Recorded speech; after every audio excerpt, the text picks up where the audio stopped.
หลังจากที่เรามาถึงบ้านเนาะสิ่งแรกที่เราต้องเฮ็ดก็คือการนำเอารถเครื่องเรามาซ่อมการซ่อมในมื้อนี้ก็จะมีหลายอย่างอยู่จะมีเปลี่ยนซกอัพเนาะซกอัพหลังแล้วก็เปลี่ยนกุญแจพอกุญแจมันหักเปลี่ยนกุญแจแล้วก็มีอย่างใดจะเป็นซกอัพหน้าเอาซกอัพหน้านี่ก็น้ำมันย่อยอยู่เนาะเขาจะได้เปลี่ยนชิ้นทางด้านในของมันแล้วก็ถ้าเบิ่งเนาะแกะมาเบิ่งก่อนถ้าสปริงมันอ่อนเขาก็จะได้เปลี่ยนแล้วก็จะมีกระตาหลายอย่างอยู่3-4อย่างเปลี่ยนกระตาเพิ่นกำลังคั่วมันอยู่เนาะอันตัวนี้ไม่ยังอันนี้มันบ่ได้เอาลงว่ะบ่เป็นยังอันนี้ลูกยางมันออกไปออกมาบ่เป็นยังลูกยางมันลงยันแล้วมันก็โอเคลูกยางแล้วเขาก็ซื่อๆแล้วมันบ่เป็นยังแล้วตัวนี้นี่ยังสุกนะบัดนี้ สุกนะมันก็น้ำมันย่อยอยู่โอ้ลูกค้าหลายเนาะมื้อนี้เนาะหลายแบบนี้ฮู้มือบ่ลูกค้าหลายแบบนี้ฮู้มือบ่นี่วะบางมื้อกันน้อยบางมื้อก็หลายบางมื้อก็แล้วบางมื้อก็ลีกก็หรือว่าหลายแบบนี้ฮู้มือเลยบางมื้อมันก็มีเสีย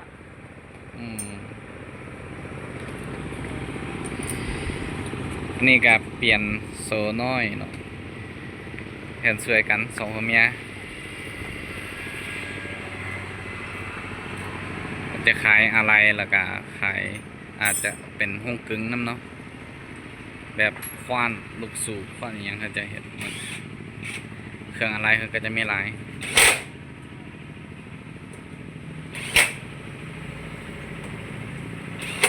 สองผัวเมียเขาสวยกันเนาะต่อแปลงได้ทุกอย่างเลยทั้งผัวทั้งเมียสองรถจักรเขาจะซ่อมแปลงทุกอย่างได้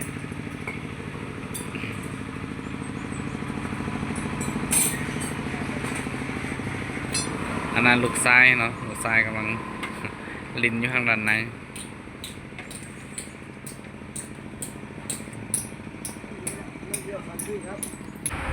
นี่เนาะกระตาเขาก็จะได้เปลี่ยนนี่พอมันโลขาดอยู่นี้แล้วเนาะจะเปลี่ยนหลายอย่างอยู่เปลี่ยนกระตาทรงหน้าโซกหลังกุญแจ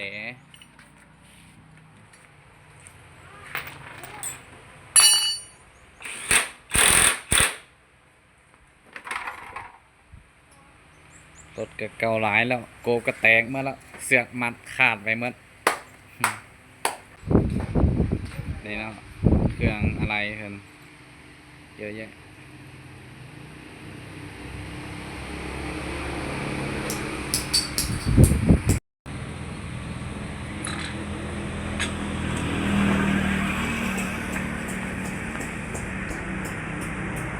มื้อนี้ลูกค้าก็หลายเติบมีอยู่3-4 เจ้าเอาไปเมื่อกี้นี้2 เจ้าหรออันนี้ก็มารอซ่อมเปลี่ยนไฟตาở buồng khóa thì em gọi hết đi hết lúc khác đi hả cái này chữa là buồng khóa đó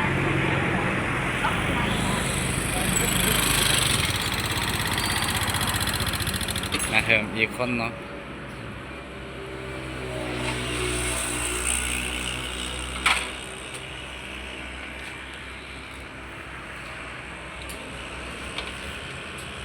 Kia là con keo thôi, kia đó được rồi.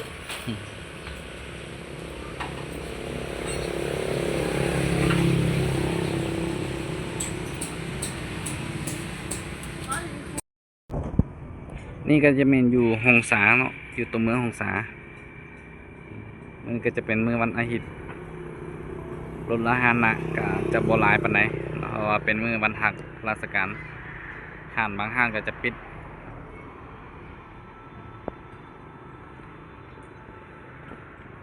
อันนี้ก็จะเป็นห้องการไฟฟ้าเมืองหงสาเนาะตัวที่เป็นกำแพงขาวก็จะเป็นกำแพงของห้องหมอหรือว่าห้องพยาบาลเมืองหงสา ไปด้านนี้ก็จะเป็นตลาดหงสาเนาะต่อจากหอว่าการไปต่อจากหอว่าการเมืองหงสาไปบ่เกิน100 เมตรเนาะก็จะถึงตลาด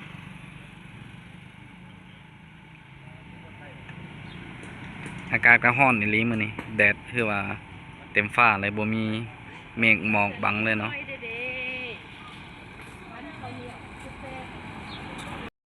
จักแม่นเขาไปล้างรถแล้วมันนำถึงปักเทียมฮู้ก็บ่ฮู้ให้ลูก ตอนนี้ก็เริ่มแก้ไขซกอัพด้านหน้าเนาะ หรือว่าหัวเทียนบ่ดีฮู้ กำลังจะไขแต่ว่ามีลูกค้าเข้ามาเพิ่มแต่เราขอให้แปลงให้ก่อนบนหนึ่งเดี๋ยวเราทันเฝ้า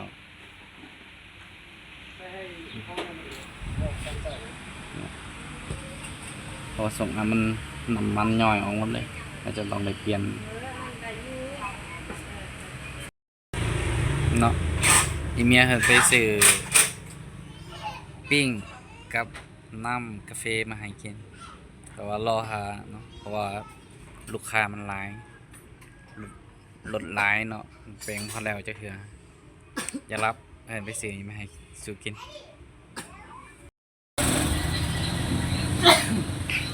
ตอนนี้เพิ่นก็กลับมาแปลงรถให้เฮาอีกเทื่อนึงเนาะเพราะว่าเมื่อกี้นี่เพิ่นไปซ่อมรถอีกคันหนึงเนาะเพราะเขาจะมาเปลี่ยนยางเนาะเพิ่นว่าตัวเดิมรถคันใดที่ได้เปลี่ยนแปลงหน่อยก็จะไปแปลงให้ก่อนคือรถเฮามันจะค่อนข้างยากแล้วก็จะซ่าเลยเพิ่นก็จะมาคอยเฮ็ดไปทีละหน่อยคือเพิ่นจะไปแปลงคือเปลี่ยนน้ำมันเครื่องเปลี่ยนยางเพิ่นจะไปเฮ็ดตามนั้นก่อนหลังจากของเขาเจ้าแล้วมาเฮ็ดของเฮาเพราะว่ารถของเฮาค่อนข้างจะใช้เวลาได้นี่นะบ่เคยเฮ็ดง่ายๆนี่เฮ็ดว่าสร้างเป็นเฮ็ดจังไงพอมีเครื่องมือสะดวกเนาะในการแก้ไขการซ่อมแปลงก็จะง่ายว่องไวเพราะว่าอาศัยความชำนาญและประสบการณ์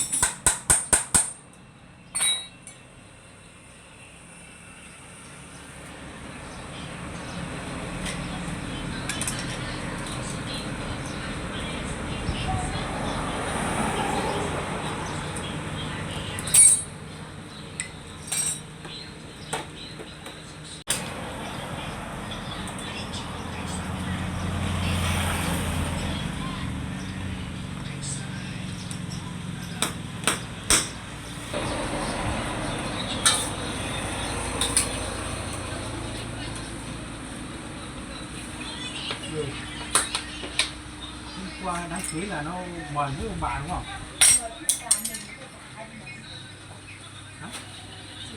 ông bà là không chạy vào bên trung gian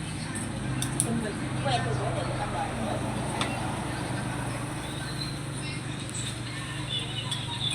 wow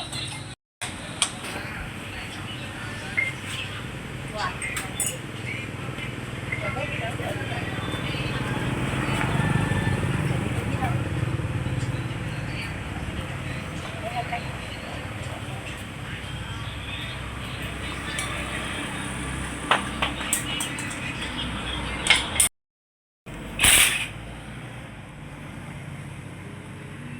ตอนนี้การแก้ไขก็สำเร็จแล้วเนาะเป็นมีแต่ประกอบเขาหลังจากที่เพิ่นใส่ชิ้นใส่น้ำมันแล้วเพิ่นก็เอามาประกอบเขาส่วนอีกครั้งหนึ่งเนาะเพราะว่าน้ำมันนั้นแห้งเนาะแล้วเขาจะเติมให้เขาน้ำมันสกของมันเท่ากัน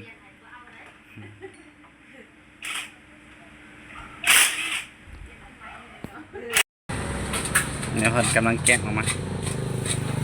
ล้างทำความสะอาดแล้วจึงจะหั่นออก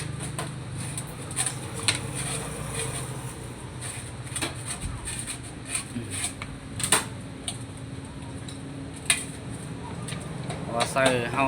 ตั้งแต่ที่เฮาแปลงมา2 ปีกว่าเนาะคือเฮาแปลงล่าสุดจะเป็น2 ปีที่แล้วเฮาก็ได้มาแก้ไข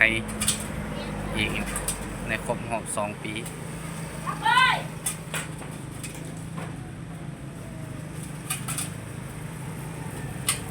ก็จะล้างทำความสะอาดเนาะหลังจากนั้นจะเป็นใส่กุญแจแกะออก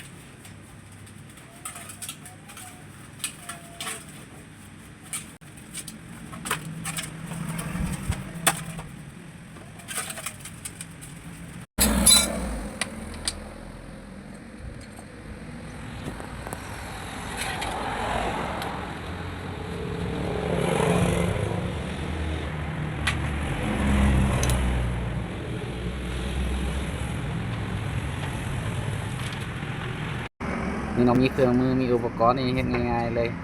บ่ได้ยากจังได๋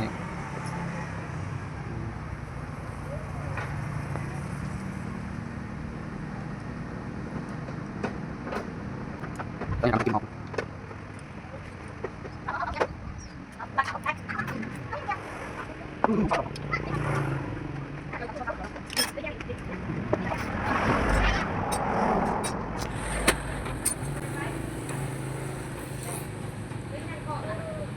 เหลือหน่อยเดียวเนาะ มันแห้งเหมือนเรา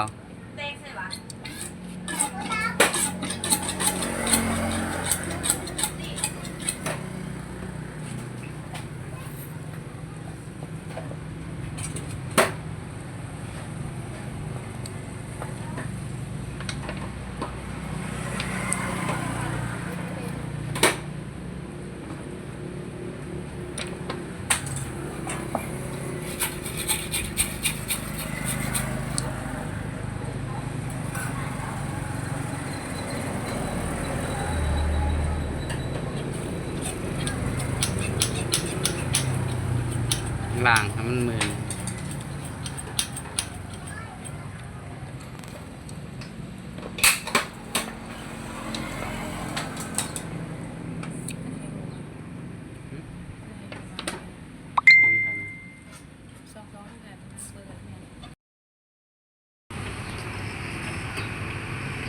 ตอนนี้ก็ใกล้จะสำเร็จแล้วรอสุดท้ายใส่กระตากับใส่แวนก็คือว่าสมบูรณ์แล้ว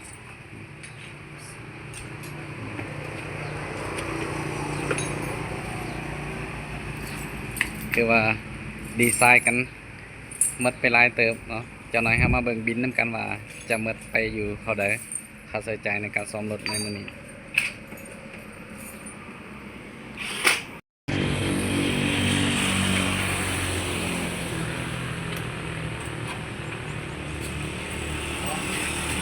เปลี่ยน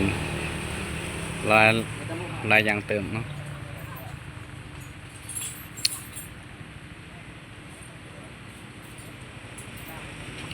เจ้าไหนมาลุ้นนำกันว่ามันจะเมื่ออยู่จากล้านเนาะตีเป็นเงินบาทมันจะเหลืออยู่เท่าไหร่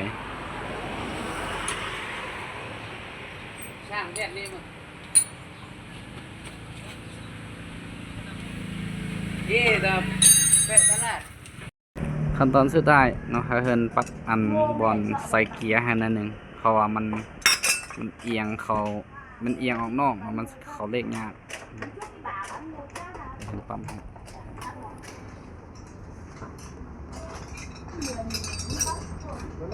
เรียบร้อยเนาะสำเร็จ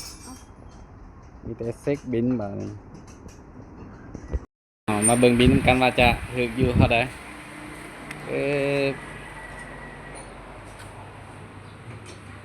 บิน2,150,000 กีบเนาะหมดไปในวันนี้ อันนี้เพิ่นจะเขียนเป็นภาษาเวียดเนาะเพราะว่าห้ามเป็นห้างของคนเวียดมันไปอยู่2,100,000 กีบเนาะถ้าตีเป็นเงินบาทก็จะถืออยู่ประมาณ 3,340 บาท